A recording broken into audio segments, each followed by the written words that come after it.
Estamos de volta com o programa Consciência Humana, um programa para mentes inteligentes, corações livres e pessoas apaixonadas pela ideia de mundo melhor, sempre lutando pelo bom, pelo justo, pelo melhor do mundo. Mais que um programa, um gesto de amor e fé na inteligência humana desde o dia 30 de julho de 2007, aqui na TV Assembleia. Hoje um pouco mais rouco, né, do que de costume, ou seja, afinal de contas, além de muitas aulas que a gente está trabalhando nessa reta final do Enem, tirando a brincadeira aqui, meu Flamengo está fazendo eu gritar um bocado.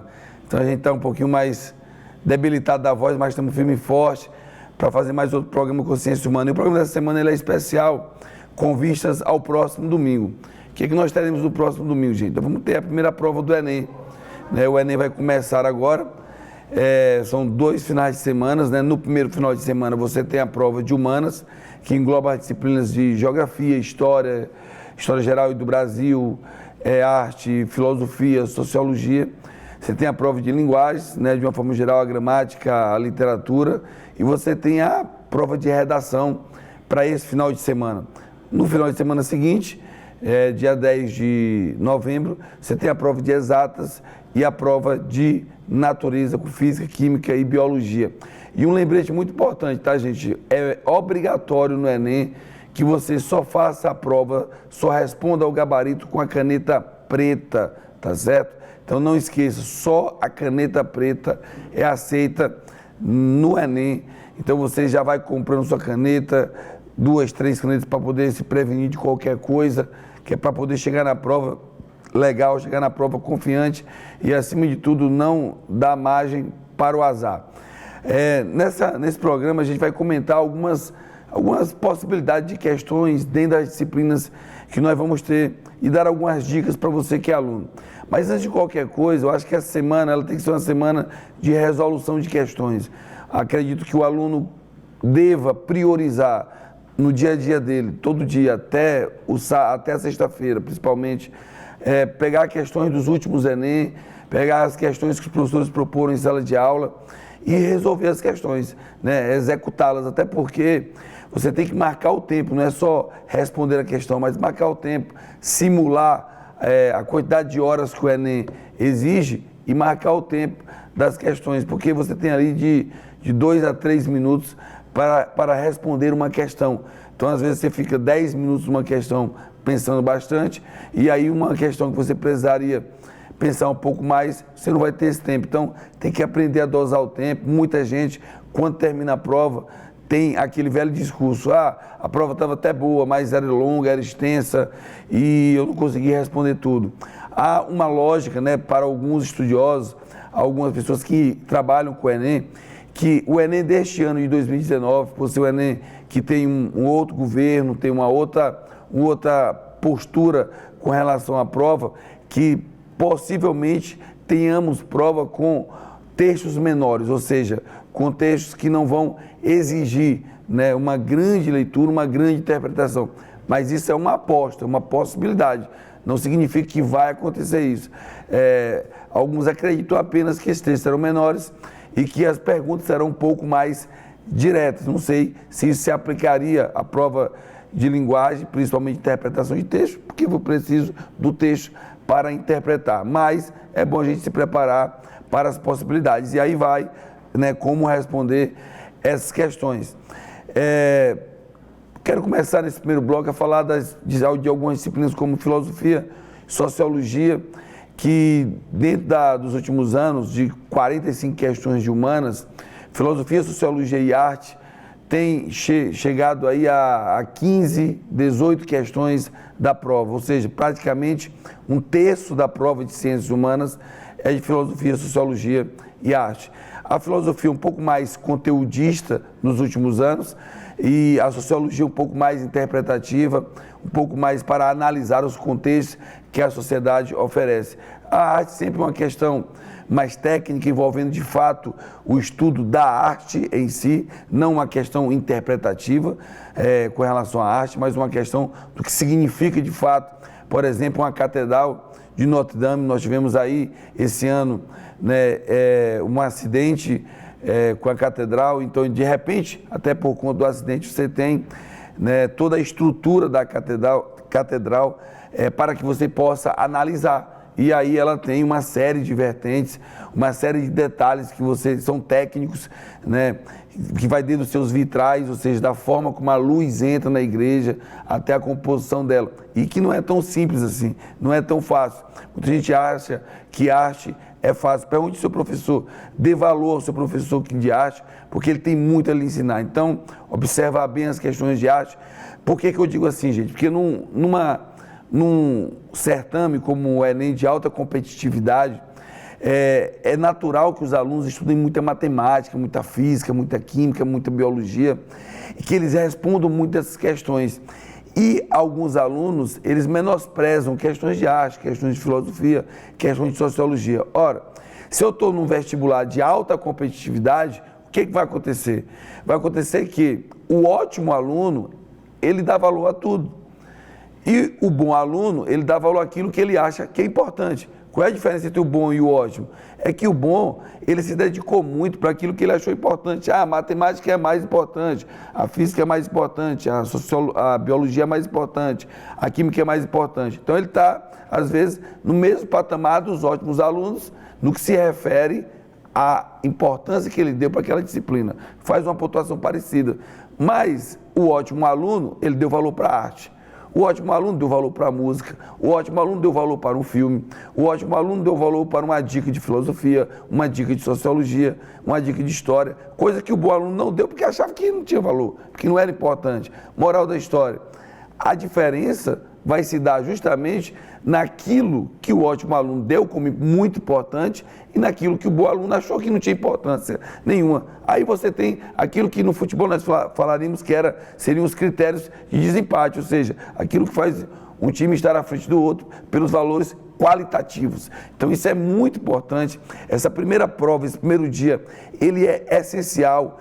Por exemplo, qual o curso mais competitivo, qual o curso mais difícil de você passar no Enem hoje? É o curso de medicina. Não estou dizendo que todo mundo tem que ser médico, mas é o curso que demanda uma maior capacidade de acertos, é o curso de medicina. E o que é que acontece? Muita gente que acerta muita matemática, muita biologia, muita física, muita química, não passa em medicina, não porque foi ruim nessas disciplinas, mas porque menosprezou a linguagem, menosprezou a aula de filosofia, menosprezou a aula de sociologia, menosprezou a aula de arte. E aí são frações, né, já que nós temos no Enem a correção da TRI, ou seja, para você ter uma ideia, se um aluno acertar 30 questões em matemática e um aluno A acertar 30 questões em matemática e o aluno B acertar 30, a pontuação não é 30 a 30, ela pode ter uma diferença de 40% no score. Por quê? Porque a TRI vai medir a coerência da prova, se o aluno respondeu as questões de forma coerente, se ele acertou dentro de um mesmo conteúdo a questão fácil, a questão média e a questão difícil. Então eu volto a chamar a atenção para a importância de pegar a prova, fazer a leitura dela. Dentro da área de filosofia, o que é que nós temos visto nos últimos anos? Questões que abordam principalmente os conteúdos, os pensamentos dos filósofos, sem criar interpretações que venham a criar grandes discussões. Em outras palavras, por exemplo, o que significa a ética para o Aristóteles? Aristóteles tem um conceito ético muito definido. Então, se, por exemplo, tivermos uma prova que privilegie dentro da filosofia, né, a questão ética, Aristóteles tem o seu conceito de ética, Maquiavel tem o seu conceito de ética, Nietzsche tem o seu conceito de ética, Kant tem o seu conceito de ética, o assunto é o mesmo, mas os conceitos, eles são diferentes. Isso daria para nós o quê? Uma prova conteudista, uma prova que estaria valorizando o conteúdo e não simplesmente o achismo das pessoas. Porque filosofia, gente, não é achismo. Filosofia são pensamentos que foram sistematizados, que foram colocados. Concordar ou discordar é outro departamento.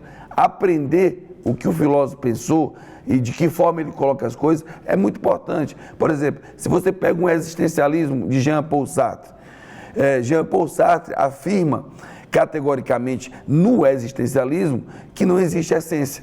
E dentro do contexto da história da filosofia, a definição de uma essência, ela sempre foi muito importante. Veja, por exemplo, os pré-socráticos. Os pré-socráticos acreditavam que era preciso descobrir a essência do mundo, o que seria a arqué, o princípio fundamental de tudo, para a partir daí explicar as coisas. A grande discussão entre os pré-socráticos foi entre Parmênides e entre Heráclito. Heráclito acreditava que tudo muda, que a essência era mutável, Parmênides acreditava que a essência era imutável. Ao longo da história da filosofia, essa discussão de Heráclito e Parmênides permaneceu. Platão, por exemplo, falava da ideia de dois mundos, e falava da ideia de um mundo sensível, que na ótica do Platão seria um mundo dos erros, dos equívocos, das ilusões, e o mundo das ideias, que para ele seria um mundo perfeito. Esse mesmo Aristóteles já discordou do Platão, por exemplo, dizendo que não haviam dois mundos, que era um mundo só, apenas a realidade, e o que prezaríamos seria da lógica para poder compreender. Você vai para a Idade Média, se você falar de Santo Agostinho e Santo Tomás de Aquino, você precisa saber da filosofia de Platão e de Aristóteles, que são fundamentais, né, na tentativa de conciliação de fé e razão que eles vão tentar fazer. Então, são conceitos que estão pré-estabelecidos e do qual vão tendo releituras, mas sem deformação, e sim com um outro olhar.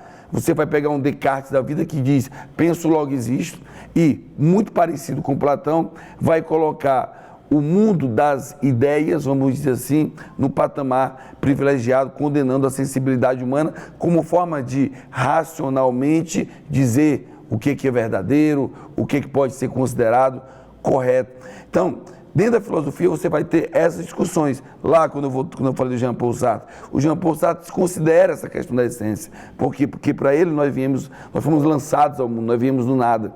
E aí nós vamos ter escolhas, nós somos condenados a ser livre. A liberdade, para o Jean-Paul Sartre, ela é uma condenação. E aí, o que é a essência para ele? A essência para ele é o seu passado. Ou seja, você quando nasceu não tinha essência. Você vai ter a essência depois que você vive. Aí você olha para trás, aí sim, você tem uma essência. Então, esses termos, eles não são difíceis, mas o que ocorre? Ocorre que a gente, ao longo do ano, quer a toque de caixa aprender de uma hora para outra. Então, fazer a leitura, entender bem, conceituar, sistematizar o pensamento de cada filósofo, olhar os seus principais pontos, é muito importante. Dentro da sociologia, a mesma coisa. Você tem a sociologia lá no século XVIII, com os seus clássicos, como Auguste Comte, como Emile Durkheim, como Max Weber, como Karl Marx está enquadrado ali dentro. E você tem uma discussão muito grande entre Durkheim e Weber, porque você tem uma ideia de fato social que é determinista, né, como no caso do Durkheim, o fato social ele é algo geral, ele é externo e ele é coercitivo, ou seja, em outras palavras, o homem é produto do meio, e de um outro lado você tem o Max Weber que fala da ação social, que pode ser afetiva, tradicional, racional, e ela é mais compreensiva, ela é diferente. Enquanto uma é determinista, a outra é compreensiva. E você precisa saber diferenciar o olhar científico que os dois colocam para a sociedade. Você pega Karl Marx, sempre está caindo, ele tem toda uma estrutura de pensamento. Estrutura de pensamento que vai analisar o sistema capitalista, tá certo? Dentro disso tudo, nós tivemos o darwinismo social, que sempre é uma temática muito importante, até porque o darwinismo social, que surge com César Lombroso, com Herbert Spencer, ele vai ser muito importante no século XX, porque basicamente ele dá as diretrizes para pensamentos nazistas, fascistas, que vão ser importantes no século XX por conta das grandes guerras que nós tivemos. Aí você já tem uma interdisciplinaridade, sociologia com a história geral, ou seja, que é muito importante, que no Enem isso é muito forte. A geografia, acredito muito, né, é uma aposta que eu tenho, que nós teremos uma valorização muito grande da geografia física. Nesse momento em que nós vivemos, né, em que se fala de energia solar, que fala de energias sustentáveis, que pode vir a ser uma temática de redação, porque não o meio ambiente faz tempo que pede, nós vamos já falar sobre redação, pede para ser dissertado numa redação de Enem e não caiu nos últimos anos. Então, você pega, por exemplo, essa questão da energia solar, que foi tema inclusive de reportagem, é tema de discussão, energias eólicas, ou seja, isso vai estar tanto na prova de humanas, né, dentro da geografia, quanto numa prova possível de redação. Então, acredito muito numa geografia um pouco mais conteudista, mais sólida nesse sentido, com a geopolítica um pouquinho mais dispersa e ficando um pouquinho mais de lado. Por quê? Porque a geopolítica alimenta discussões políticas. E acredito que, nesse momento, a prova do Enem vai tentar fugir dessas discussões políticas para apresentar um conteúdo que seja mais pragmático. Essa é a crença que eu tenho, é a dica que eu dou para o aluno, para que ele possa observar, porque o aluno, ele gosta da discussão política. Por exemplo, o professor vai dar aula de geopolítica, vamos ver como é que está a Venezuela, vamos ver como está a imigração. O aluno gosta da discussão, que é legal mesmo a aula, mas quando ele chega na geografia física, ele acha chato, ele não quer saber de relevo, ele não quer saber de clima, ele não quer saber de vegetação, ele vai colocando tudo isso de lado. Então a gente precisa saber o norte, né? Tentar entender as possibilidades, o meio que nós estamos vivendo para essa pegada dessa prova. Então, dentro da história, por exemplo, eu costumo dizer o seguinte, o Enem ele gosta de abordar a história dentro de um viés de pensamento que ele siga. Por exemplo, se ele entender que a Idade Moderna deve ser exaltada, ele vai trabalhar modernidade, renascimento, iluminismo, ele vai trabalhar a era dos extremos, Revolução Francesa, independência dos Estados Unidos, a Revolução Industrial. Por quê? Porque ele vai tentar fazer que você pense em um determinado momento. Não acredito que ele vai dispersar a prova, fazer perguntas lá da pré-história, soltas, vindo para a Idade Antiga, vindo para a chamada Idade Moderna, vindo para a Idade Contemporânea. Não, ele vai priorizar algum momento e dentro desse momento ele vai dar ênfase, até para ficar mais fácil com relação à correção da TRI e essa avaliação que se faz do aluno. E a história do Brasil está aí, né? Acredito da mesma forma que falei da geografia, que nós teremos uma prova do Brasil mais conteudista, privilegiando alguns fatos que sejam de relevância nacional, que possam dar ênfase àquilo que é o Brasil, a construção do que foi o Brasil, né? Quando eu falei de sociologia ainda agora, que eu falei de Augusto Comte, bom, se cair uma questão de Comte, vai cair positivismo. Se cair positivismo, vou falar da Proclamação da República. Por quê? Porque a gente tem uma Proclamação da República que tenta colocar o positivismo como uma forma de mostrar o Brasil para o mundo. E aí vem a questão de arte com um quadro chamado A Redenção de Cã. Ou seja, existe toda uma interdisciplinaridade que ela obedece, né, uma certa lógica na prova, independente das disciplinas, fazendo com que as disciplinas possam dialogar entre si e não que elas estejam quebradas. O aluno que consegue manter esse nível de coerência, ele consegue fazer uma prova muito mais legal, ele consegue fazer uma leitura e ele vai fazer umas questões com muito mais capacidade, com muito mais habilidade. Nós vamos para um rápido intervalo, daqui a pouco estamos de volta para conversar um pouco mais sobre a prova do próximo domingo, Enem 2019, TV Assembleia, programa Consciência Humana, colaborando aqui com essa discussão.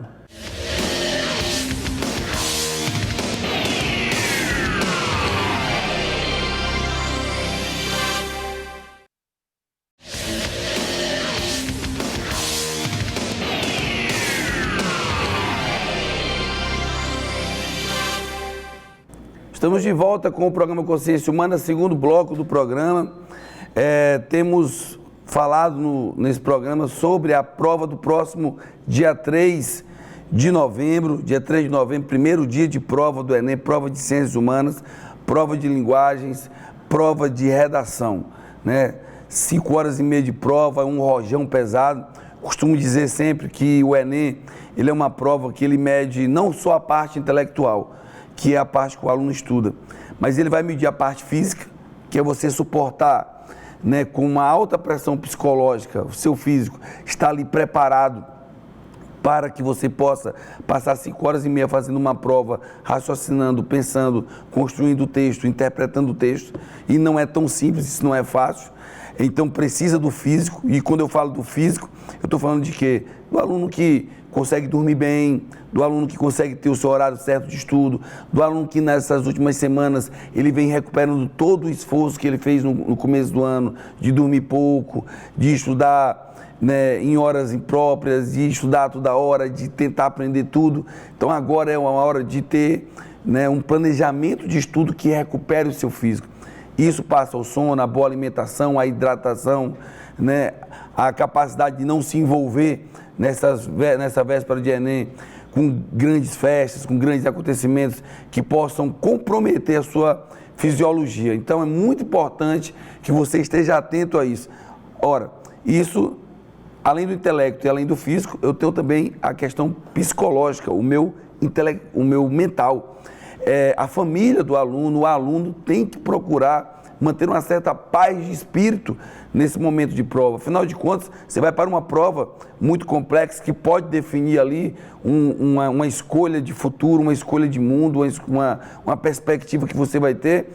E você pode ter um ótimo intelectual, estar muito bem preparado fisicamente, mas numa semana conturbada, briga com a mãe, briga com o pai, alguns acontecimentos externos, término de namoro, né? O seu time de futebol perdeu, tudo isso a gente pensa que é brincadeira, mas tudo isso influencia na estrutura psicológica do indivíduo. Então ele tem que tirar todo esse lixo mental de perto dele, tudo aquilo que vai tirar ele da sua conduta, para ele chegar muito bem na prova, cuidando do seu psicológico, né? Entender quando ele vê uma questão, porque eu costumo dizer para os alunos o seguinte: você chegou numa prova, olhou para a questão é muito difícil. Aí você olha e reconhece, poxa, essa questão é muito difícil. Ora, se eu sou um aluno que eu estudei muito e eu admito que a questão é difícil, ela é difícil para todo mundo, porque eu estudei muito. O aluno que não estudou muito, ele não sabe se é difícil para todo mundo porque ele não estudou. Mas você que é um estudante padrão, que se preparou para a prova, que desde o começo do ano deu toda a sua vida, todo o seu gás para a prova, pega uma questão e acha que ela está muito difícil, entenda e lembre-se, ela é difícil para todos, não só para você. Então vá com muita calma responder a questão. No primeiro bloco a gente falou muito da filosofia, falou da sociologia e da arte como um texto da prova de humanas. Falamos que geografia física vai ter um peso muito grande, isso é uma aposta que eu, professor Elielso, tenho, e muitos professores de geografia, do qual eu converso, também têm. Na história geral, acredito que conteúdos clássicos estarão de volta, acredito muito na parte da modernidade, da contemporaneidade, dentro da prova, né, que são assuntos que são mais palpáveis, assuntos que nós precisamos mesmo saber para compreender até o momento que nós vivemos. Vivemos numa sociedade hoje em que todo mundo está discutindo se uma lei é justa, se uma lei é injusta, todo mundo está discutindo se isso ou aquilo vale ou não a pena. Quando as pessoas passam a discutir isso, que isso se torna pauta da sociedade, a prova vai cobrar. Então preste atenção naquilo que o professor está colocando e a gente faz aqui essa aposta nas questões, por exemplo, do Renascimento. E dentro do Renascimento, o que é que eu tenho? Eu tenho discussões sobre o humanismo, né? O que é que era o humanismo dentro da Idade Moderna na história? Gente, o humanismo é porque na Idade Média, por exemplo, sorrir, a gargalhada era um pecado. Sorrir era um pecado na Idade Média. Por isso que você, quando assiste filmes que se referem à Idade Média, você vai ver os mosteiros, você vai ver os padres, as pessoas muito sisudas, muito caladas, muito sérias, porque sorrir seria uma afronta ao próprio Deus. Quando nós chegamos na Idade Moderna, que temos o Renascimento, que entra o humanismo, sorrir, alguém vai dizer assim, pô, sorrir é humano. Então o humanismo ele vem para dizer que sorrir é humano, que sentir prazer é humano, coisa que na Idade Média era considerada um pecado. Então essa distinção do que é o humanismo é muito importante. O humanismo é reconhecer aquilo que o ser humano tem de mais peculiar dentro dele. Nós vamos ter um movimento naturalista na modernidade, no Renascimento. Nós temos o classicismo, que é a volta das discussões e da abertura dos grandes clássicos. Isso, nós temos os contratualistas, grandes pensadores como Maquiavel, Hobbes, Locke e Rousseau. Maquiavel não é um contratualista, mas ele é muito importante ali como um cientista político que vai começar a olhar a humanidade sob uma outra perspectiva. E nesse mundo de discussões políticas, com certeza, Maquiavel é muito possível. Thomas Hobbes, aquele que diz que o homem é o lobo do próprio homem, que nós temos que abrir mão da liberdade em favor da segurança, é muito importante. Nós sabemos que nos últimos tempos tivemos uma discussão muito grande acerca da questão do uso de armas no Brasil.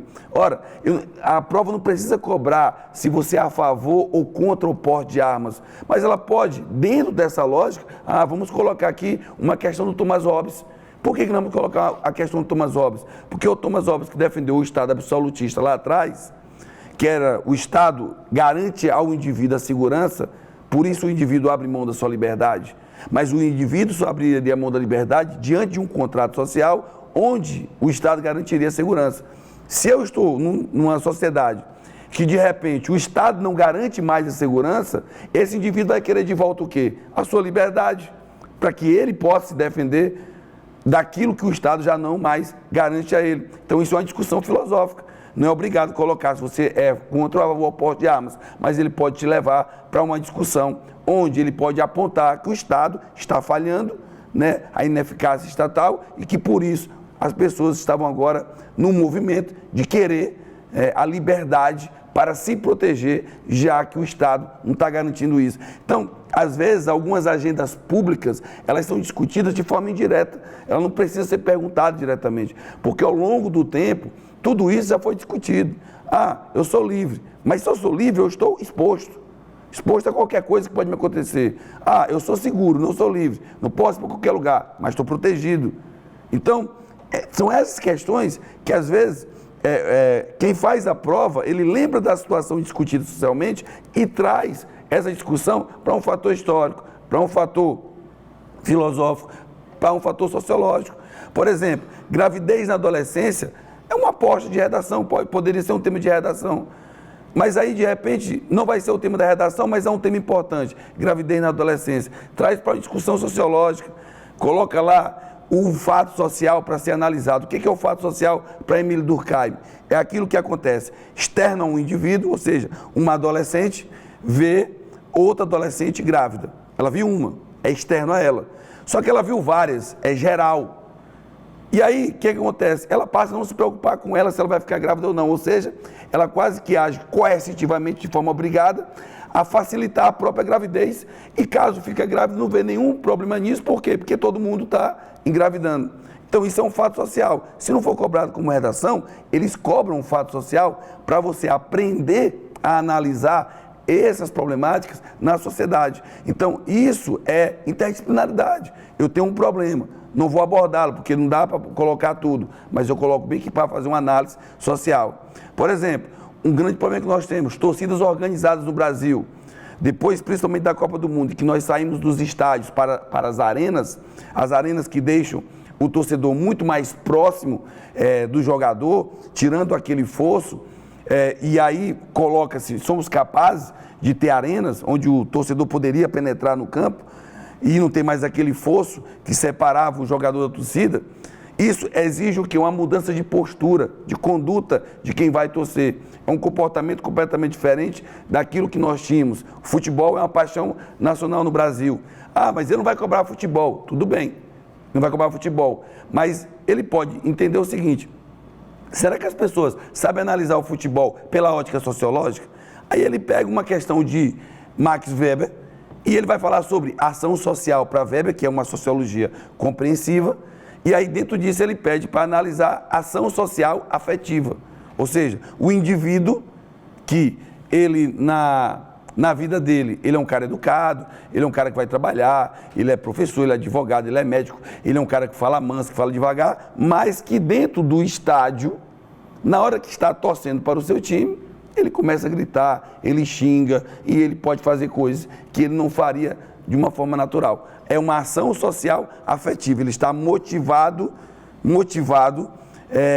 pelos sentimentos dele. Por exemplo, já no passado tivemos a permanência da violência contra a mulher como tema de redação.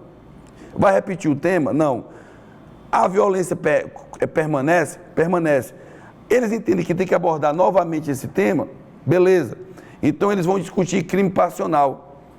E discutir crime passional à luz da sociologia, mostrando, por exemplo, que esse crime passional é fruto de uma tradição cultural, de um machismo que se reproduz. Ele pode colocar isso. Ele pede para você analisar. Então a prova, o conteúdo ele é utilizado, principalmente na área de humanas, para você poder aprender a avaliar o contexto que está ao seu redor. O problema é que o aluno, ele quer decorar o que é isso, o que é aquilo, e ele não quer aprender a pensar e a interpretar. Daí a dificuldade dele, daí a dificuldade de fazer a prova. Isso vem para a prova de História do Brasil, ou seja, eu vou pegar uma prova que vai contextualizar a história do Brasil. Eu quero falar eu quero que o povo reconheça o Brasil com todos os seus elementos, sua construção antropológica. Ou seja, o que é o povo brasileiro? Nós temos um povo hoje, se discute muito, gente, essa questão de povos plurais, de diversidade cultural. Quando se discute diversidade cultural, o Brasil é um prato cheio. Ele pode colocar um Darcy Ribeiro, ele pode trazer à tona uma discussão sobre o livro Povo Brasileiro, ele pode trazer ideias de Roberto da Mata, de Gilberto Freire, pessoas que pensaram o Brasil, né, a formação do povo politicamente, antropologicamente, economicamente, e trazer essas discussões para ver se a gente consegue, de fato, falar do Brasil. Porque às vezes quando a gente fala do Brasil hoje, nós esquecemos que nós temos uma história. E uma história que nos trouxe até aqui, que não nasceu ontem, não foi quando eu nasci que o Brasil foi criado. Muita coisa a gente reproduz de 100, 200, 300 anos atrás. E a prova vai querer aferir essa sua capacidade. E aí entra a sua capacidade de análise e de comparação com o tempo presente. Então, a prova de História do Brasil se relaciona com a prova geral. Eu posso muito bem falar de uma Primeira Guerra Mundial. E na Primeira Guerra Mundial, na história do Brasil, falar da substituição de importações causada pela Primeira Guerra Mundial. Eu posso ter as duas questões, onde a TRI vai tentar, a TRI, Teoria de Resposta ao Item, vai tentar entender se eu compreendo a Primeira Guerra Mundial e se eu compreendo os fatores que essa guerra trouxe para o Brasil. Eu posso falar da Primeira Guerra e posso falar do Brasil em questões diferentes. Então são várias questões como essa que vão ser cobradas no Enem e que a grande quantidade de resolução de questões essa semana podem te ajudar. Por quê? Porque você precisa aumentar a sua capacidade de análise.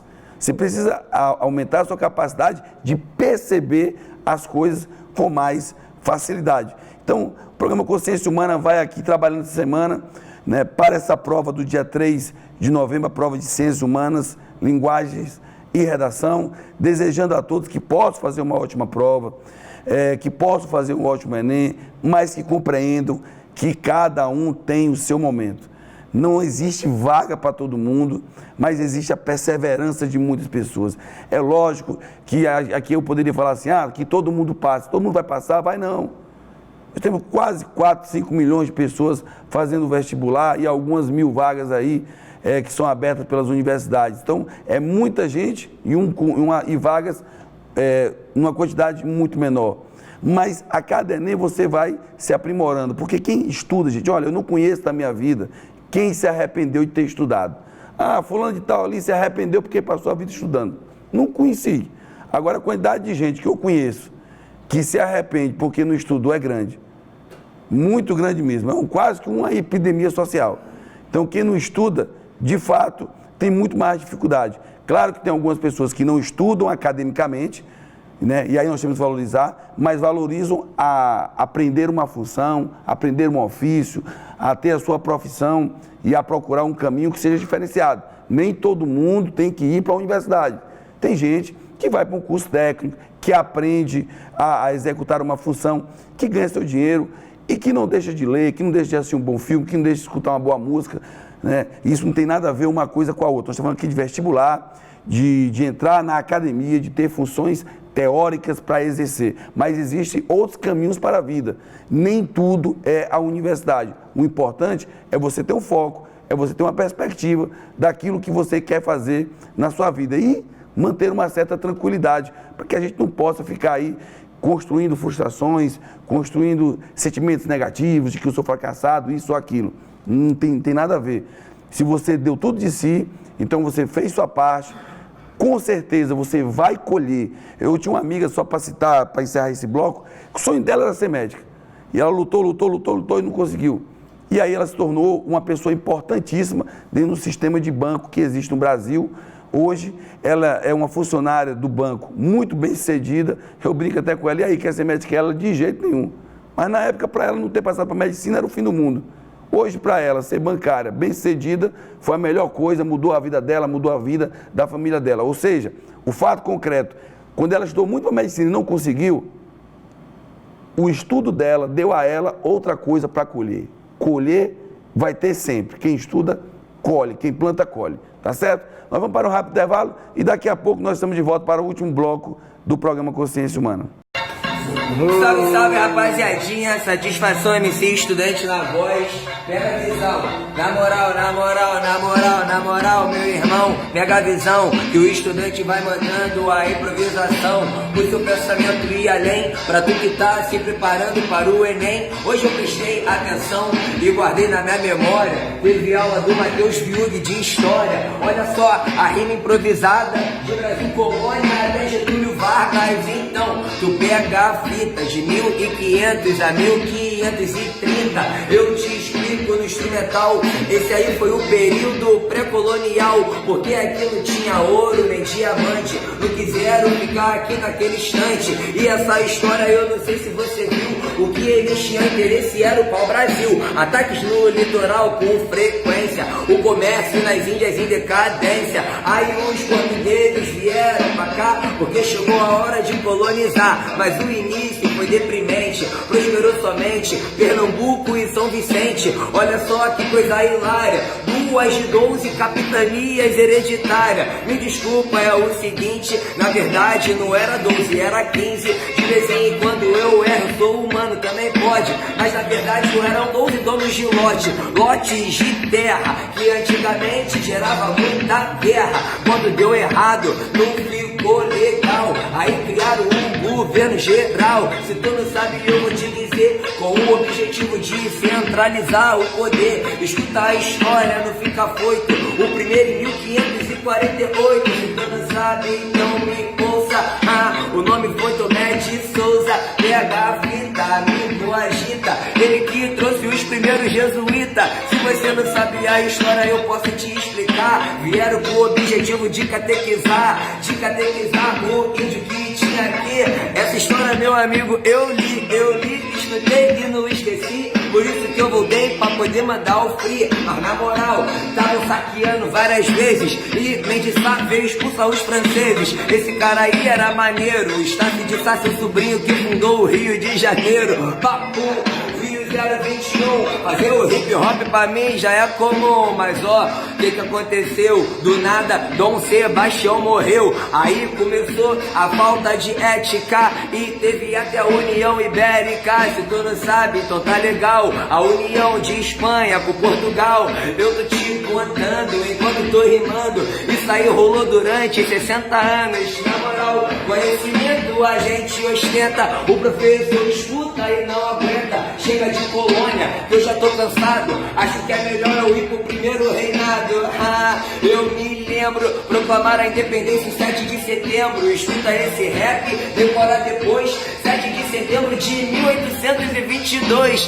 que isso aconteceu, eu tô te dando uma aula rimando, você percebeu, com criatividade, mandando meu freestyle, no ciclo do Reinaldo, golpe de maioridade, papo, meu mano, isso aí durou 49 anos, como é que pode 49, é que proclama na República em 89, eu cumpro meu papel em Padre Miguel, em 1888 a Princesa Isabel chegou aqui de forma hilária e do nada assinou a Lei Áurea, mas não assinou porque era boazinha não, ela assinou porque gostava de negão, aí irmão, não me respeite, na República Velha também tinha a café com leite, se tu não sabe eu posso te dizer, Minas e São Paulo revezando o poder, como é que pode, sabe como é, São Paulo era o maior produtor de café, isso aí é legal, na moral, e Minas tinha o maior colégio eleitoral, e eu vou mandando rima improvisada, e falando sobre Getúlio Vargas, você tá ligado que eu no mito de 1930 a 1945,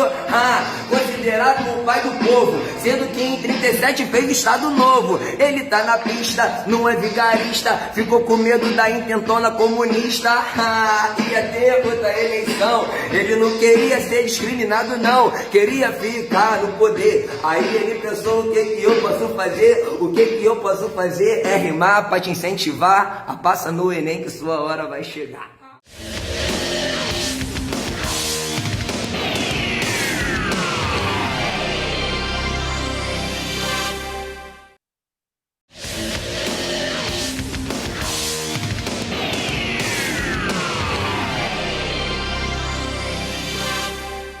Estamos de volta ao último bloco do programa Consciência Humana, que antecede o dia 3 de novembro, o grande dia para os vestibulantes que vão fazer o Enem.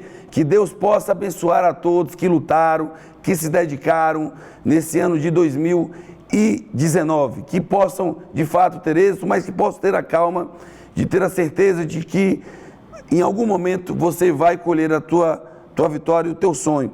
E que às vezes tu quer uma coisa, não consegue aquilo que tu quer, mas tu consegue uma outra coisa que vai ser muito boa para ti, que era o que Deus queria. Então tem calma, que vai dar tudo certo. Nesse bloco a gente vai falar um pouquinho da estrutura da redação, das competências que são cobradas e das apostas aí que os professores colocaram. Eu fiz aqui uma pesquisa com alguns professores e teve 8 temas que entre os professores foram colocados assim como possíveis temas. Não sei, eu costumo dizer que a redação do Enem é tão burocrática, é uma redação tão mecânica, sistematizada, que o aluno precisa aprender o modelo da redação.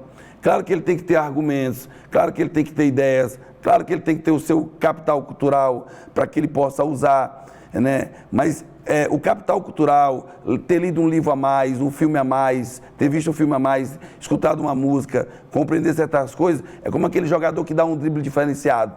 Tem hora que serve, mas tem hora que de bico a gente faz o gol também, tá bom? Tem hora que o bico vale a pena. O Romário está aí para dizer isso, né? Fez muito gol de bico e a gente diz assim, que golaço, foi de bico. Então, veja bem, quando eu falo de bico na redação, não é que você vai fazer uma redação de qualquer jeito. Eu quero dizer o seguinte, qual é o modelo da redação?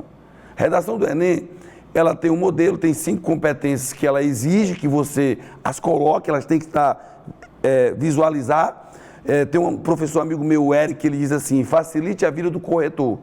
Um corretor de redação, veja bem, ele tem que corrigir não sei quantas mil redações durante o período de correção para ele poder ganhar bem, para ele ganhar um dinheirozinho que vale a pena. Então, não se preocupe, ele vai corrigir dentro da casa dele, ele não vai alugar uma casa separada, ele não vai para uma ilha deserta para corrigir tua redação, ele vai corrigir dentro da casa dele. Às vezes tem um filho dele chorando, tem um time dele perdendo, tem a mulher dele gritando, ou o marido brigando, né? Tem um vizinho fazendo uma festa do lado e ele está corrigindo tua redação. Às vezes ele consegue se blindar de tudo isso, porque ele não está cansado, mas tem algumas correções que ficam lá por fim. E ele tem uma meta diária para poder dar para o MEC em termos de correção. Então, eles são seres humanos, Então, como é que você facilita a vida do corretor? O que é obrigado? Faça o que é obrigatório. Né? O teu professor, com certeza, falou para você como era cada parágrafo, que conectivos você deveria usar, de que forma você deveria juntar as ideias. Obedeça, acredite no seu professor e faça. Mas tem gente que pega uma redação e ele pega um texto, aí o tema é bacana, e ele diz assim, eu vou fazer o melhor texto da minha vida. Nunca o teu texto de redação do Enem será o melhor texto da tua vida.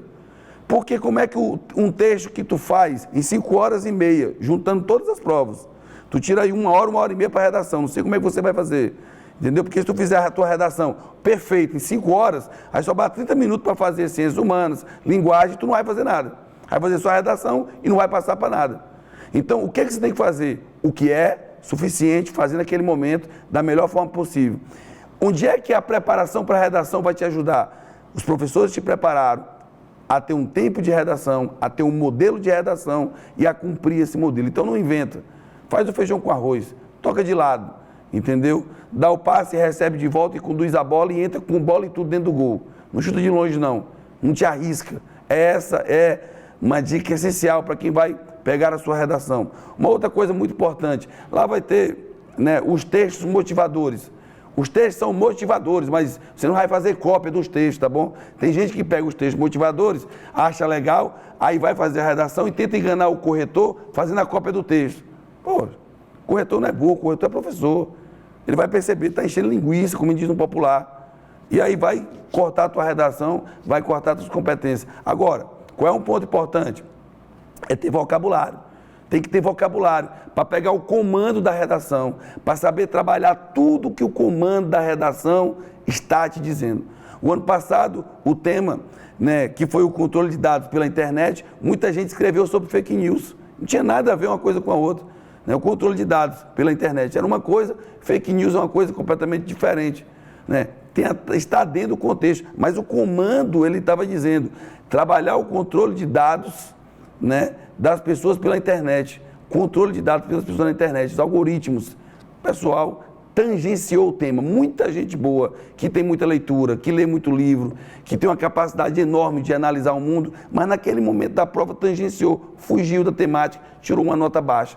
E o pessoal que às vezes até tinha menos conhecimento, que leu menos livro, que não estudou de forma tão profunda, mas sabe o modelozinho, compreendeu o comando da redação, que é aquela parte final, e fez uma redação básica e tirou uma nota alta. Aí se pergunta, como é que fulano tirou uma nota mais alta que esse crânio? Porque ele soube jogar o jogo. Só isso. Ele soube jogar o jogo que a redação propõe. Então, na redação, você vai ter uma introdução. Essa introdução da redação, ela tem que ter um tema, uma problemática e uma tese. Ora, se, por exemplo, tivermos aí um tema voltado, por exemplo, para as questões da agenda nacional. O que teria a agenda nacional? Teve a reforma da Previdência. Alguém diz assim, mas a redação não vai cobrar a reforma da Previdência. Mas ela não cobra a reforma da Previdência, mas ela pode cobrar o envelhecimento da população. Ela pode cobrar o aumento da expectativa de vida das pessoas, para que indiretamente você relacione isso ao tema da Previdência. Para dizer assim, então é por isso que o governo quer fazer uma reforma da Previdência, porque há uma expectativa de vida maior, porque há um envelhecimento da população, porque há uma diminuição dos jovens, e por isso aqueles que são ativos trabalhadores diminuíram na sua colaboração para a Previdência Social. Então ele não coloca a Previdência, mas ele coloca alguma coisa que esteja relacionado a isso. A juventude é uma pauta importante para a redação. Você pode ter sim um tema relacionado aos jovens. Mas a discussão maior entre os jovens é se reduz ou não a maioridade penal. Aí seria uma redação de sim ou não. Eu concordo ou eu discordo? Sim para a redução ou não? Talvez a redação não vai entrar nesse dilema, nesse questionamento, mas ela pode colocar dentro da redação problemáticas dos jovens que façam você pensar de que forma esse jovem está sendo oferecido arte, educação, porque a evasão escolar é grande. Ele coloca a evasão escolar como tema para te indiretamente pensar na redução da moralidade penal. Aí você vai fazer o que é a evasão escolar? Deixar a escola, ir trabalhar, abandonar tudo. Por que um jovem, uma criança, abandona a escola? São as suas condições socioemocionais, socioeconômicas, uma série de questões que podem ser levantadas. Uma coisa que está caindo muito em muitos vestibulares, que não são Enem, tanto de universidades privadas quanto universidades públicas, são temas relacionados às questões emocionais. Depressão, empatia, tristeza, bullying, ou seja, seria um tema menos político, um tema mais subjetivo, um tema mais complexo, mas que envolve sim ações. Quando a gente vai para o desenvolvimento, eu preciso de argumentos. Então eu vou ter que ter minha argumentação bem construída. Imagine que numa redação que você fala de depressão, você usa um pensador como Zygmunt Bauman, que fala das relações humanas que na ótica dele hoje estão mais frágeis. Mas você poderia usar também um Aristóteles que fala da necessidade de termos uma conduta ética, onde a nossa ação ela tem uma preocupação de gerar uma felicidade coletiva, para que as pessoas possam se sentir bem na sociedade. Aí sim entra o repertório sociocultural, aí entra a sua capacidade de ter uma linguagem ali um pouco mais sofisticada, uma linguagem que possa dar uma saída para a problemática que você criou, para a tese que você levantou. No final da sua redação, você vai ter o quê? Você vai ter que retomar ao tema e ao problema que você colocou no início. Você vai ter que recuperar toda a sua tese, você vai ter que detalhar a sua intervenção, sua proposta de intervenção. Não se restrinja apenas a colocar a culpa no governo. Eu sei que para o corretor é mais fácil colocar a culpa no governo, mas lembre que existe uma coisa chamada sociedade civil. Sociedade civil são as pessoas que não são governo, que não são políticos propriamente dito. Imagine que nós estamos aqui discutindo os cuidados que nós temos que ter com as crianças. E aí pode, nos cuidados com a criança, entrar agora uma questão da vacina, que foi tão contestada por alguns grupos. Algumas pessoas contestaram essa questão de vacinar. E aí, você pode lembrar da revolta da vacina na história, aqui no Brasil, lá no começo do século XX, entendeu? Você pode falar do cuidado com a criança em termos de sociedade, a sociedade saber cuidar da criança, a sociedade ter uma educação pública para que ela possa entender de saúde pública. Muitos atendimentos nos hospitais não precisavam existir aquela quantidade de fila em pediatras, Por quê? Porque a população não tem conhecimento, a população não foi educada para entender questões de saúde pública. Eu vou dar aqui um exemplo. A UPA, Unidade de Pronto Atendimento, é para atender ali casos urgentes, mas tem gente que no feriado leva seu filho para a UPA para fazer uma consulta rotineira, tirando, né, a vaga de alguém ou retardando o atendimento de alguém que chega de forma mais emergencial precisando da UPA, mas aí o outro está na frente e ele foi lá só porque ele queria fazer um check-up, né, ver como é que o filho dele está. Isso aí você faz de forma particular ou em outro momento, não no momento em que aquele local de saúde público ele existe para atender questões emergenciais. Na pesquisa que a gente fez com os professores, né, os professores colocaram, é muito importante entender as 5 competências do Enem. Eu até anotei aqui. A primeira competência é demonstrar o domínio da norma culta da língua portuguesa. Hoje, em época de internet, a gente, quando está escrevendo texto na internet, a gente tem uma forma muito peculiar de escrever. Então, você não escreve na internet preocupado em obedecer às questões gramaticais, em obedecer, né, toda aquela forma regular que é ensinado na escola. E aí, como você escreve muito mais na internet do que no papel, do que no texto, do que para a escola, você pode cair no vício, tá certo? De começar a escrever na hora de um texto como se estivesse escrevendo na internet. E aí pode comprometer a tua primeira competência, que vale 200 pontos de 1000 na redação. Uma outra competência importante é compreender a proposta de redação e aplicar conceitos de várias áreas de conhecimento, ou seja, o que a redação está pedindo, para você não tangenciar. A competência 3 fala em selecionar, relacionar, organizar e interpretar informações. Relacionar, selecionar, organizar e interpretar. Gente, isso é complexo. Eu tenho que selecionar as informações, eu tenho que relacionar, eu tenho que organizar e eu tenho que interpretar bem para poder ter um texto coerente, senão eu não vou conseguir fazer aquilo que exige do meu texto. Na competência 4, eu tenho que demonstrar conhecimento dos mecanismos linguísticos necessários para a construção da argumentação. E na competência 5, elaborar uma proposta de solução para o problema abordado, ou seja, eu tenho que dar uma solução para aquele problema que seja eficaz, que seja, de fato, algo que realmente possa valer a pena. Na pesquisa feita, a gente encontrou aqui como temática temas que, quero ver se vocês podem concordar ou não, mas nós temos aí o avanço e o combate à depressão como uma aposta. Poderíamos ter o avanço e o combate à depressão como um tema de redação, né? Como é que nós nos posicionaríamos diante de um tema como esse? Outro tema que tem se discutido muito no Brasil, a obesidade, que tem subido muito no Brasil. Algumas escolas já não vendem mais refrigerante, algumas escolas já fazem campanha para que o menino não coma um salgado, algumas escolas até chegaram a proibir, aí houve uma discussão se isso não era retirar a liberdade das pessoas, já que elas têm o direito de escolher, ou seja, a educação desde cedo. Nós estamos num mundo mais fitness, né? As pessoas estão muito mais preocupadas em manter o seu corpo, manter essa qualidade de vida, então um tema como obesidade no Brasil, obesidade infantil, obesidade de uma forma geral, ele seria um tema muito pertinente para o momento que a gente está vivendo na sociedade. O bullying e a violência nas escolas brasileiras. Quantas reportagens nós estamos tendo visto de violência de alunos com professores nas escolas? Por que isso vem acontecendo? Isso é resultado de que a juventude, ela é causa ou ela é consequência do problema? Ou seja, como é que você vai avaliar uma questão como essa? Epidemias de volta de algumas doenças que tinham sido erradicadas e que estão voltando. O que está acontecendo? A negligência do poder estatal, a negligência da própria sociedade civil. Como é que você abordaria? Desafios da mobilidade urbana. Vemos um país onde se vende muito carro, né? Todo dia se vende muito carro e todo dia grande parte dos recursos são para as vias que têm que ser desobstruídas ou construídas para que os carros possam andar, enquanto que as pessoas estão cada vez mais ilhadas. Evasão escolar. Então, assim, saneamento básico.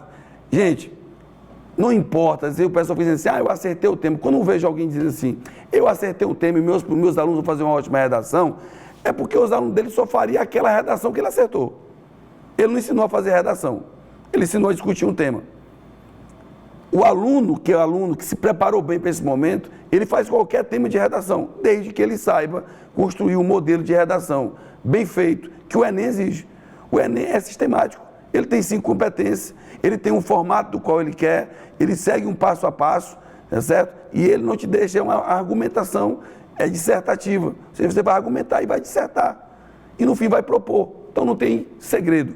Meus amigos, eu fico muito feliz que o nosso programa sempre tem colaborado com essa questão do vestibular. Sonho com o dia em que o Brasil vai se tornar, como os grandes países do mundo, um país que não tem mais vestibular. Vestibular, infelizmente, no Brasil hoje, é muita discussão por vaga, por quem passa mais isso ou aquilo. Os grandes países do mundo, eles não têm mais esse processo seletivo que nós temos. Eles têm outro processo. Eles valorizam a vida escolar do aluno. O boletim, né, as ações sociais, né, o que o aluno foi como pessoa ao longo do histórico dele, se ele passou de Olimpíadas de Física, de Química, de Biologia, de Matemática ao longo da vida, se ele se importou com os estudos. É isso que está sendo hoje, né, um grande referencial. E eu queria deixar para ti um vídeo que eu gostei bastante de uma escola de Teresina, que ela mostra estatísticas do quanto que as mulheres, elas sempre gostaram muito de exatas no começo dos estudos e como elas foram sendo tiradas do mundo das exatas, da matemática, da física, da química, principalmente. Você até percebe que nas grandes escolas, o número de professoras de matemática, no ensino médio principalmente, quase não existe. Por quê? Porque parece que esse conhecimento é um conhecimento só de homem. Mas isso foi apenas um desestímulo, né, que o modelo escolar tradicional fez, conduzindo a mulher para outras perspectivas. E a mulher precisa se emancipar. Acompanhe esse vídeo para encerrar o programa. Muito obrigado pela sua audiência. Boa sorte na prova. Que Deus te abençoe e que você possa lograr êxito e colher tudo aquilo que você plantou. Esse foi mais o Consciência Humana. O programa para mentes inteligentes, corações livres e pessoas apaixonadas pela ideia de um mundo melhor, sempre lutando pelo bom, pelo justo e pelo melhor do mundo, mais que um programa, um gesto de amor e fé na inteligência humana.